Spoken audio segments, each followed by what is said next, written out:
كسب بالملايين وعنده 4 فروع في القاهرة، وبدايته من محل في ممر ضيق في الأزهر. بقاله 40 سنة في المجال، والحمام بتاعه حكاية بيجيله الناس من كل حتة. حكاية مطعم كبابجي الأزهر فرحات إزاي اتشهر، إيه حكاية الخلطة السرية بتاعته، وإزاي بيحقق مكاسب بالملايين.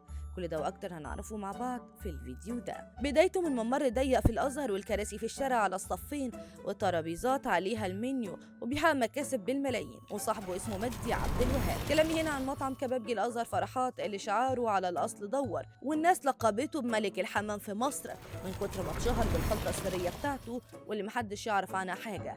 يا ترى مشوية ولا مقلية من كتر حلاوتها؟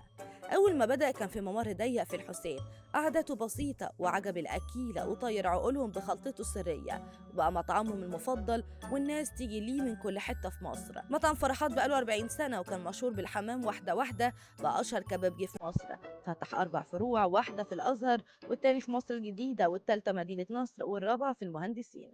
قدر يحقق في 4 سنين مكاسب وصلت 400 مليون جنيه بالتحديد من 2018 ل 2022.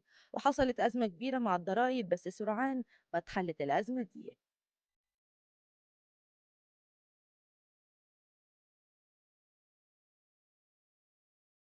بلوجرز كتير من السعودية ومن الخليج ومصر عملوا عنه إعلانات وشكروا في الحمام بتاعه مخصوص، واللي اتقال إنه حقيقي مميز ومختلف عن أي حمام كانوا في حياتهم. أما عن أسعاره فهي تحسها للأغنياء. الحمام المحشي بيوصل ل 160 و 180 جنيه على حسب حجمه طبعا، وكيلو الكباب والكفتة بيوصل ل 1200 جنيه. وفي حاجة اختراع بتاعة فرحات وهي فرخة شيش بيوصل سعرها ل 300 جنيه، وده على حسب حجمها.